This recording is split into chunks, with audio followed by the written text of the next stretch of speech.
18번째 시간입니다. 2023년도 새해가 밝았습니다. 여러분 가정에 행복이 가득하시길 바라겠습니다. 건강과 행운 모두 함께 하시길 바라겠습니다. 오늘 이은주의 초콜릿은 소방관분이 보내주신 사연입니다. 안녕하세요. 현재 소방관으로 근무 중인 43세 남성입니다. 저는 어렸을 때부터 소방관이 꿈이었습니다. 누군가를 위해 봉사할 수 있는 직업이기 때문입니다.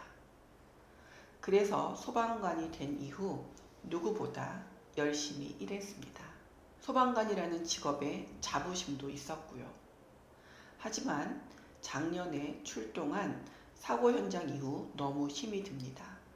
사고 현장에서 제가 마주친 장면은 한 아이의 어머니가 아이를 안은 채 화재로 죽어있는 모습이었습니다. 그 모습이 잊혀지질 않습니다. 1년이 지난 지금에도 꿈에 그 장면이 나오고 또 내가 구해내지 못했다는 죄책감 때문에 너무 괴롭습니다. 정신과 약도 먹어봤지만 그 순간에만 안정이 될 뿐 그 기억이 잊혀지질 않습니다. 다른 사람들은 잊으라고 네 탓이 아니라고 하는데 그게 마음처럼 쉽게 없어지지 않습니다. 그래서 화재 현장에 출동 나가는 것이 너무 두렵습니다. 그렇게 꿈이었던 소방관을 그만둬야 할까라는 생각도 하게 됩니다. 이은주 원장님, 이 트라우마를 어떻게 극복하면 좋을까요? 도와주세요.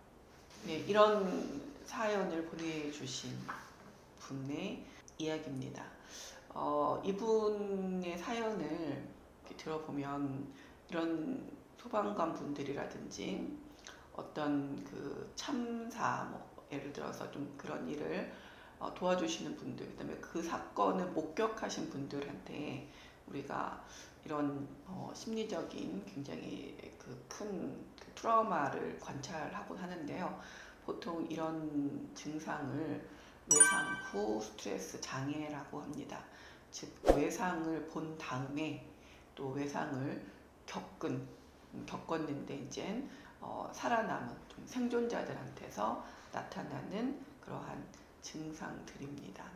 먼저 이 사연을 보내주신 이 소방관 분에게 마음이 많이 힘드실 거고, 그 다음에 지금 그러한 생각이 굉장히 끊임없이 오랫동안 지속될 거라고 생각은 하시겠지만 제 영상이 좀 도움이 되셨으면 좋겠습니다.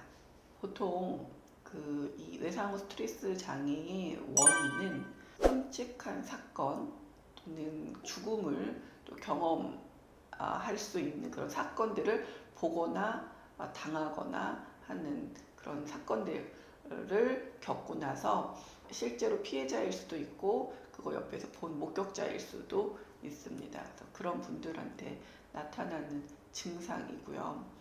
네, 지금 보내주신 분도 소방관이신데 소방관 분들한테 좀 많이 좀 보여지는 증상이기도 하고 경찰관 분들도 있고요. 또는 구조하시는 분들도 있고요. 또 일반인들도 해당이 될 수 있습니다. 지금 최근에 12구에 겪었던 이태원 참사라든지 또 세월호 참사라든지 또 더 이전에 그 삼풍 백화점 참사라든지 이제 그런 예기치 못한 큰 사고에 이제 생존자, 목격자들한테 많이 관찰되는 그런 질병입니다. 이러한 것을 겪게 되면 일단 심리적으로 큰 충격을 받게 됩니다. 특히 심리적으로 충격을 받으면서 내가 그 당시에 무언가를 할 수 있었는데 하지 못했다라는 자책을 하게 됩니다. 도와줄 수 있었는데 도와주지 못한 건 아닌가? 또 내가 이렇게 했다라면 이분이 살아 계신 거는 살아있을 수 있지 않은가? 라고 해서 죄책감을 과도하게 갖는다는 겁니다. 우리가 가져야 될 태도는 사실 이분들의 그 사건, 그 사건은 나하고는 사실 별개로 생각을 하는 게 반드시 필요합니다. 그러니까 어떤 사건을 경험을 할 때 그거를 나로 너무 귀인하게 되면은 우리가 삶에 있어서 허무주의로 빠지게 되고, 그러면 이제 그 무망감이라고 해서 희망을 잃게 됩니다. 어떤 사건이 벌어지게 되면 그 사건을 통해서 그냥 그 사건을 담담하게 받아들일 게 좀 필요로 하고요. 그 사건을 너무 논리적으로 접근하지 않으시는 게 필요로 합니다.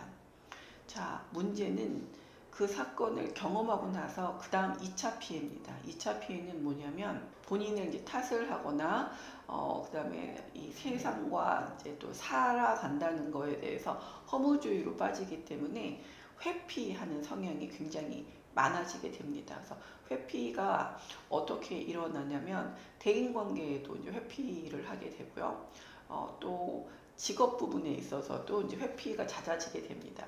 실제로 이 PTSD라고 하는 외상후 스트레스 장애는 뭐 잦은 결근 뭐 이런 것들을 보고하고 있습니다. 그래서 그런 결과가 대인관계도 이제 빈약해지게 되고 실제로 이제 직업적인 곤란도 가져오게 되면서 그분의 삶의 질이 매우 떨어지게 되는 것입니다. 여기서 우리가 기억하셔야 되는 것은 어떤 사건도 내 문제는 아니었다라는 마음을 갖는 게 필요하다는 거고, 그 다음 이 PTSD를 경험하는 거는 지금 나만 있는 게 아니라 많은 분들이 그러한 과도한 죄책감으로 인해서 고통받고 있다는 것을 알아차리시는 게 필요합니다. 다시 나는 삶의 의미를 찾아야 됩니다. 내가 왜 살아야 되지? 나의 사랑하는 가족들도 있고요. 또 내가 하고 싶은 일도 있었을 거고요. 그런 부분들로 찾아가시면서 서서히 회복을 본인 스스로 도우셔야 합니다. 그러면 내가 PTSD인가 PTSD가 아닌가 라고 하는 진단 기준은 우리가 그 DSM-5를 보면서 우리가 한번 살펴보면 좋을 것 같습니다. 그래서 이 PTSD는 연령대가 어린 연령대부터 성인, 어르신까지 연령대의 기준은 연령대는 굉장히 브로드하게 큽니다. 그래서 우리가 가져야 되는 거는 뭐냐면, 자, 일단 그 외상이라고 하는 죽을 것 같았던 그런 경험의 사건을 겪었어야 되는 거고요. 그 사건을 일단 피해자든 목격자든 간에 목격한 게 굉장히 중요하고요. 또 내가 만약에 그 사건을 경험하지 않았다고 하더라도 그 사건이 나하고 아주 밀접한 가족 또는 뭐 친척, 또 친한 친구한테 일어난 겁니다. 그 친구의 자살을 듣거나 보거나 뭐 이렇게 했던 것들, 이런 것들에 이제 속하면 우리가 실제적으로 그 PTSD다라고 진단하시면 되겠습니다. 그러면 PTSD를 겪고 있는 그런 가족이 내 옆에 있거나 또는 주변 지인분들이, 친구들이 취해줘야 되는 태도에 대해서 말씀드리도록 하겠습니다. 가장 필요한 태도는 기다림이죠. 기다려주는 거죠. 그분들이 회복될 거라고 하는 기다림이죠. 조바심을 내지 않고 따뜻한 시선으로 기다려 주시는 거고요. 무심한 태도도 필요합니다. 그러니까 무관심이 아니라 너무 그 부분에 대해서 관심을 갖지만 부담되지 않도록 지켜봐 주고 믿어주는 거가 필요하겠죠. 곧 나아질 거라는 거. 근데 조바심을 갖지 말고 기다려 주시는 게 반드시 필요합니다.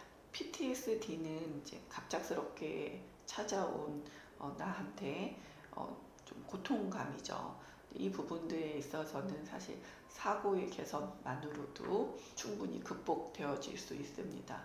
물론 이 사고의 개선이라는 게 말로는 쉬운데 습관이 잘 안 들여져 있기 때문에 쉽지가 않습니다. 그래서 PTSD를 앓고 있는 분이시라고 한다면 좋은 그 심리상담 전문가를 만나서 상담 치료를 받게 되면 큰 도움을 받으실 수가 있습니다.